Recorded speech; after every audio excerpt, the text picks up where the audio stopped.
Hello and welcome to the Geneva Impact Talk. My name is Renate and I have the pleasure to be one of the co-founders of the Geneva Macrolabs Do Tank. Delighted to welcome our speaker today, Dr. Ralph Chami from the IMF, and my co-moderator, Dr. Marianne Schörling, who is the head of stakeholder engagement at the Geneva Macrolabs. Today, we want to look at how whales can balance our climate. And I remember when I heard about this concept for the first time, I was thinking, what do these mammals have to do with global warming?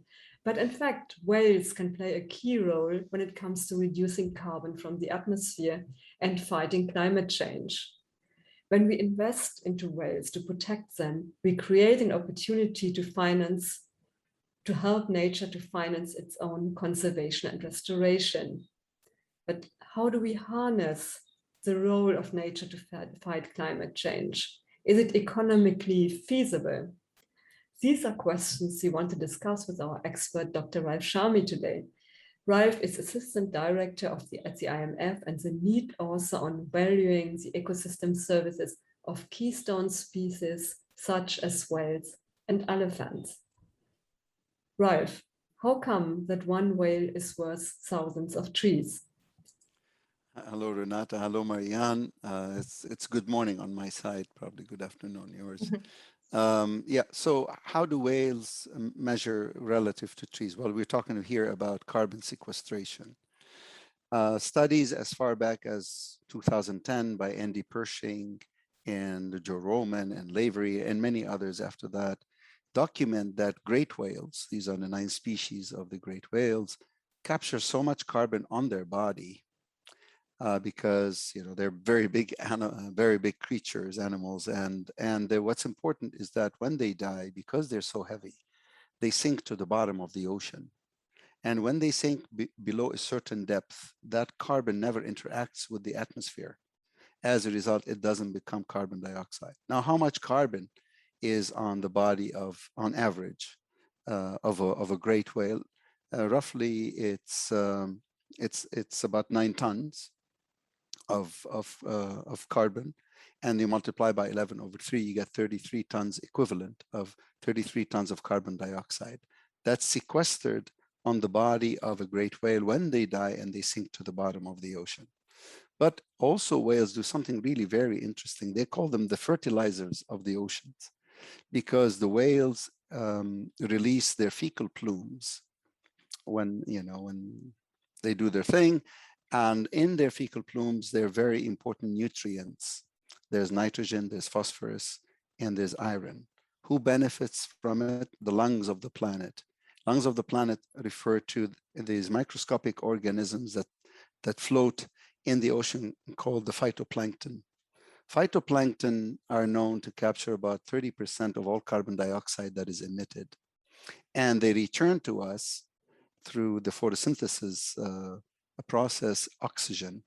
And some would claim, like on a Woods Hole website, for example, and would say that phytoplankton give about over 50% of all the oxygen that we breathe. So imagine every other breath that you take, you should be thanking a phytoplankton. And a phytoplankton should be thanking a whale, because the whale fertilizes the phyto, making the phyto more productive. Now, why would the whales do that? Because these great whales, they eat krill, very small, tiny creatures. And the krill feed on the phyto. So the krill needs the phyto, and the phyto needs the nutrients in the fecal plumes of these whales. And you get this wonderful virtuous cycle. Now, for our purposes here, since the world is trying to fight climate change, everybody's focused on carbon, trying to sequester carbon. So I just explained to you the whales on average capture carbon on their body, equivalent to 33 tons of carbon dioxide being kept out of the atmosphere. But more importantly, they fertilize phytoplankton. And phytoplankton captures so much carbon dioxide that they're equivalent in their power to 4 Amazon forests per year. So when the whales are fertilizing the phyto becomes more productive, and therefore it absorbs more carbon dioxide. So when you put what the whales capture on their body directly and indirectly through the fertilization of phyto, one whale is equivalent to thousands of trees in terms of carbon dioxide capturing and sequestering. I hope that answers your question. And just for the sake of comparison, one tree captures about 48 pounds of carbon dioxide per year. Okay? Where a whale itself is capturing 33 tons of carbon dioxide on its body alone, let alone through the fertilization of phyto. That's fascinating, Ralph. Thank you for providing some insight on that equation. Ralph, you are at the forefront, we can say, of valuing nature services, and you are currently developing a methodology how to do so. So we just took with you together a glimpse into the science needed to allow for indicative evaluation of nature.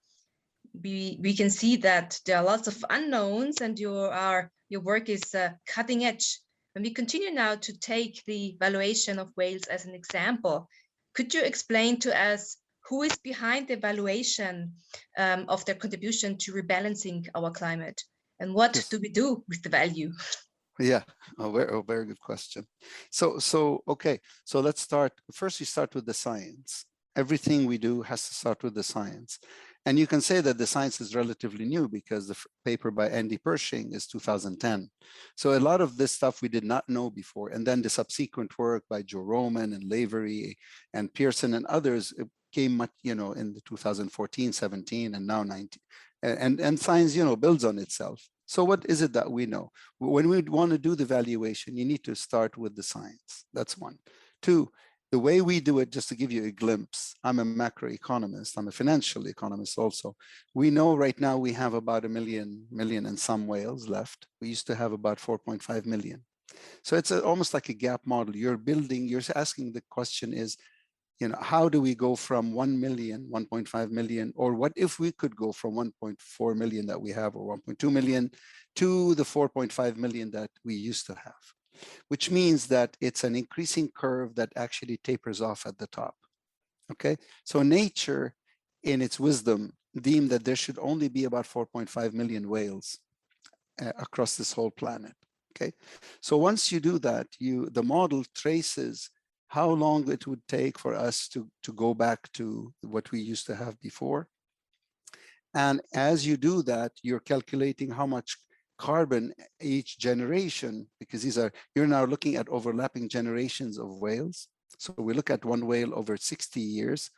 By the way, species of whales vary in terms of how long they live. Some of them live over 190 years, some of them 90 years, 75 years, 60. We took the minimum. We said, suppose a whale lives 60 years.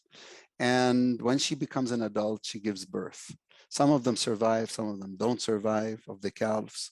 And you keep track of the overlapping generations as you take it all through to back to 4.5 million. So we work with the scientists, the whale scientists, who have a population growth model, a logistic model, if you like. I'll stop with the explanation of mathematics here and just say we track all of that all the way. And then we calculate what is the present value of all of this. So first you calculate the carbon flow from all of these future generations, and then you calculate the equivalent of the dollar amount. Why the dollar amount? Because there's a market for carbon. We know the price of carbon. And by the way, the price of carbon when I did the first study was $24.19. And as of today, it's about 60 some dollars. So you value the carbon additionality as you go from what you have right now all the way to the 4.5. And once you have that, you look at the expected net present value of all of these future, if you like, dividends that are coming from the carbon that the whales are helping to sequester. And what you come up with is a value for one whale over its lifetime is over $2 million. Okay, that's in a nutshell. But of course, when we did that study, the price of the carbon was $24, and now the price of carbon is a minimum of $53, even $60. So you can imagine that even those estimates of 2019 is really, really an underestimate. Yeah. So, Ralph, how can we provide value for governments, for countries, so that they protect whales and so that whales could ideally become international public good? I mean, whales are migrating, they're not sticking to one coast. So how to deal with this fact, and what kind of policy action is needed on the side of governments? Right.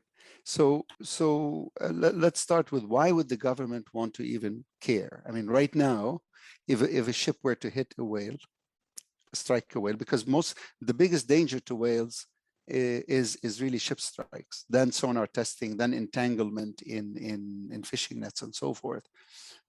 So why should the governments care beyond just caring about the intrinsic value of the whales? So that's a very interesting question. And unfortunately, that is in the realm of finance. The governments have to see that beyond just caring about nature, is there a value for them from protection of the whales?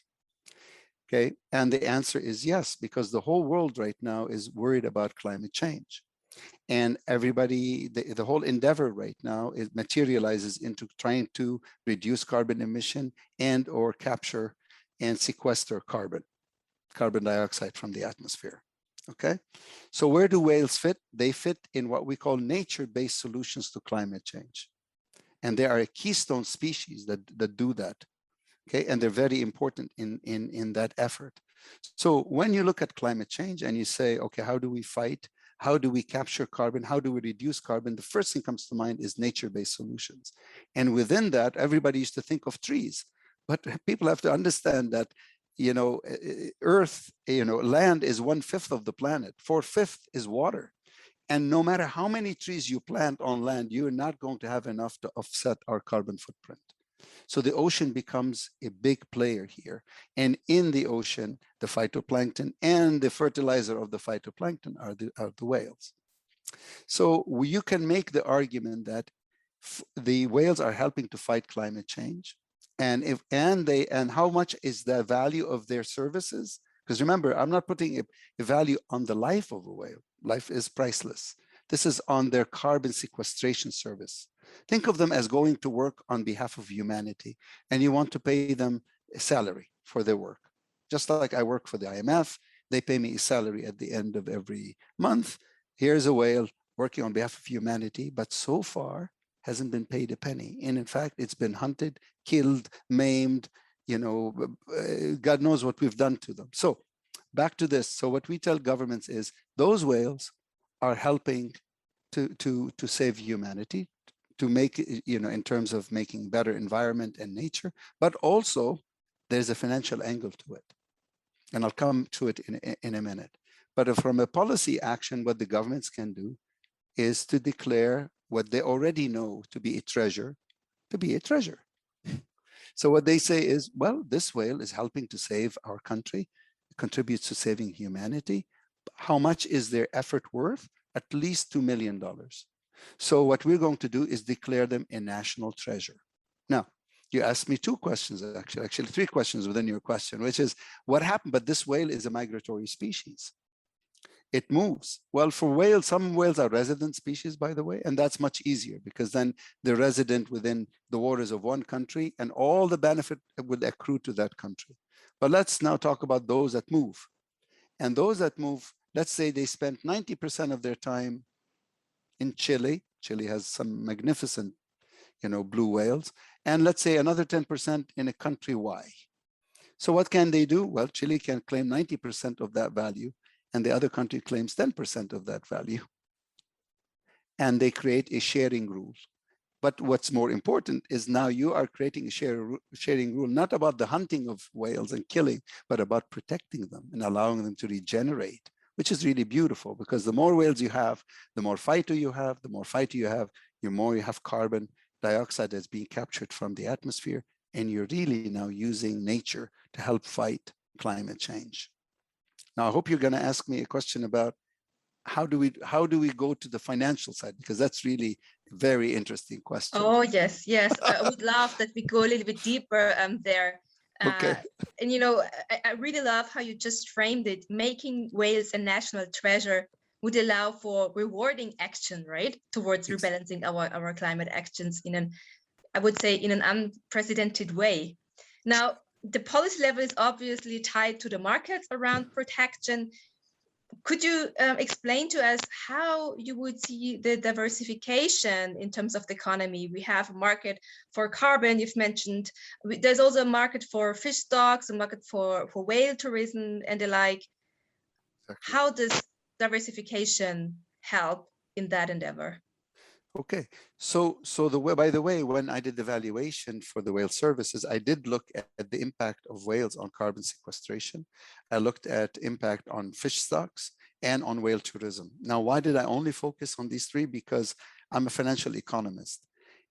And I wanted to talk to my crowd, and my crowd is the financial crowd, and they're going to ask me, where did you come up with these prices?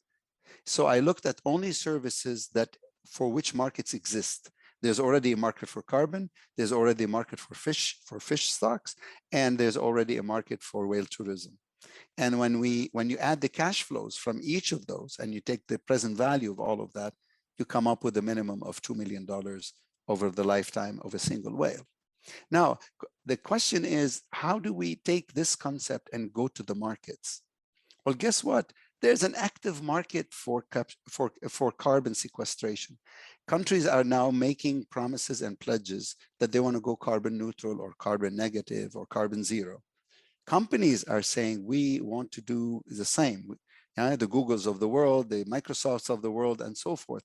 So what you can really do is, if you want to do a retail, you can actually sell the services, not the whales, the services of the whales in terms of capturing carbon sequestration. So you can go to these companies, or even a country itself can say, well, you know what, our whales are capturing this much carbon.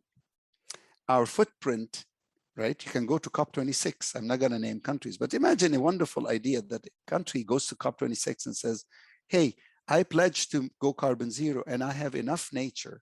I have these whales in my waters. And I know now from the science and from Chami and his friends' work that they capture so much carbon. So guess what? We've offset our carbon footprint 100%. But not only did we offset our carbon, we have excess carbon. So what we're going to do is sell it to other countries that need to offset their carbon footprint. There's already an active market. So what we can do, you can sell it retail. You can actually do it wholesale. Or if you like, you can go to the capital markets. We can actually create securities that basically sell the services, the carbon sequestration services of these whales to entities, to the demand side. Why? Because there's an insatiable demand for carbon sequestration. A number of reports tell you the amount of gigatons that we need to capture from the atmosphere. And the question is, with what technology? Again, I come back and tell you, nature-based solutions provide a ready solution vis-a-vis high-tech solutions that, yes, they may be necessary, but we know nothing about them. We know nothing about their side effects. There are no side effects with nature. Nature's been around for billions of years. We live in the side effects. We are a side effect, if you like. There's no externality with nature. Nature is the home where we live. So it's tried, it's true, it's been around, it's been doing this. And you may say, Ralph, but why now? Why now? Because of climate calamity is upon us. So the world now is all about capturing carbon and reducing carbon. And the whales are saying, I've been doing this for you for millions of years.